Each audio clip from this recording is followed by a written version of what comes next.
After a decade of being the undisputed streaming king, Netflix saw its stock fall 70% over the past 6 months, including a day in April where it fell off a cliff when they realized that for the first time in a decade, they had lost subscribers. Netflix realizes that something has to change. They can't keep continuing operating like this. So what did they do? They started cutting the budget for a lot of things, including a ton of their woke garbage content that nobody cares about. And now some Netflix employees have a big problem with that because no longer can they just do whatever they want. No longer can they just put garbage out. Netflix is actually cracking down on them. Netflix employee trust erodes amid layoffs. As ex-staffers say, company culture is changing. Well, you know what? When you go and lose 70% of your stock over a 6-month period, when you put out woke content that no one cares about, when you're losing all the things that people actually subscribe for, it does need to have a culture change because what you're doing can no longer be sustainable. That's the bottom line. Budget cuts and a corporate memo that tells staff the streaming giant may not be the best place for you if they won't work on content you perceive to be harmful has fomented dissent. Well, you know what? It's probably a good thing. These people probably do need to be forced out because these are the people who will always put activism over actual storytelling. A few months ago, Netflix began circulating an internal Google Doc containing revisions to the company's culture memo. The document garnered over 10,000 comments from employees before the final product was released. Notes include a directive from employees to spend Netflix members' money wisely. That seems like a fair thing. And a reminder that leaders also need to be held accountable for following the company values. But there was one section in particular that stood out. Not everyone will like or agree with everything on our service, of course. That makes a lot of sense. Just like I'm sure there's a lot of people that don't believe in having the LGBTQ plus content shoved down your throat at every opportunity, but are still working at Netflix. I'm sure there's a lot of people that don't like Dave Chappelle and Ricky Gervais that are still working in Netflix. Depending on your role, you may need to work on titles you perceive to be harmful. If you'd find it hard to support our content breadth, Netflix may not be the best place for you. Essentially saying, hey, SJWs, woke losers, if you can't work here, then leave, because we can't do this anymore. Well, as you can see from Breitbart, some former employees are now attacking Netflix and saying that they never believed anything they said they stood for. Former employees say woke Netflix is super racist and homophobic.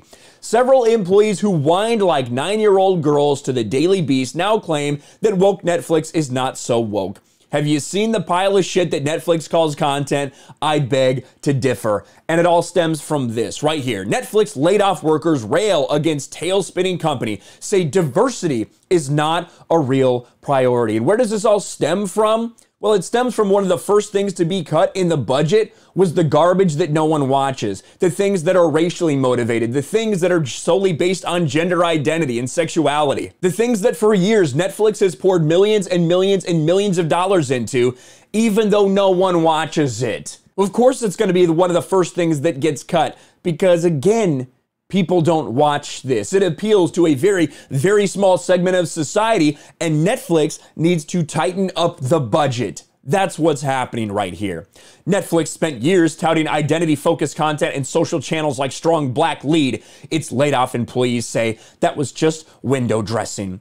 Ricky Gervais' transphobic Netflix special might be stirring up controversy, but its release should surprise no one. After several controversies surrounding anti-trans programming, especially Dave Chappelle's The Closer, Netflix appears to have decided that bigotry masquerading as free speech can be a virtue as long as audiences keep tuning in. And what better troll can one imagine by dropping an anti-trans special just ahead of Pride Month?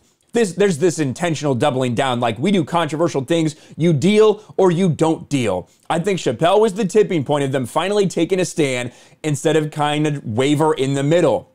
The thing is, Netflix is taking a stand by saying, listen, we're going to have content on both sides that you may or may not agree with. That is the bottom line. If you don't like that, then get out of here. that is definitively taking a stance, but it's taking a stance that are saying we're investing in content that people are actually going to watch, no matter if it hurts your feelings or not. The streamer stock began tanking earlier this month after the company reported a loss of 200,000 subscribers. The financial tailspin preceded 2 rounds of layoffs, said to have affected hundreds of full-time employees. The departures appear to have been concentrated in the marketing divisions, including the editorial operation Tudum and the branded social channels like Strong Black Lead, teams overwhelmingly populated by women of color. It's almost like these specific brands and channels and networks or programming, they decided to go out and hire specifically people because of the color of their skin. Same thing with a bunch of LGBT programming, simply because of who they fuck.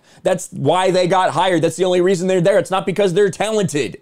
Well, it turns out that that type of content doesn't hold attention very well. It doesn't get people to watch. It doesn't get people to subscribe. And in fact, it will only make them leave. There is a reason that Netflix has had to shift things around. And now a lot of these woke employees cannot handle the fact that Netflix is no longer going to allow them to do whatever they want. Instead, they have to be focused on content that will actually get people to subscribe the way it should have been all along. Let me know what you think about this in the comments below. Smash the like button, subscribe to the channel, ring the bell for notifications, share this video out there, and I'll talk to you later. Thanks for watching, everyone, and a huge shout out to my patrons. I appreciate you guys so much. Want to follow me on Twitter or Instagram? Check out the description below. You'll find links to my PO box and my Patreon as well. And I'll talk to you guys later.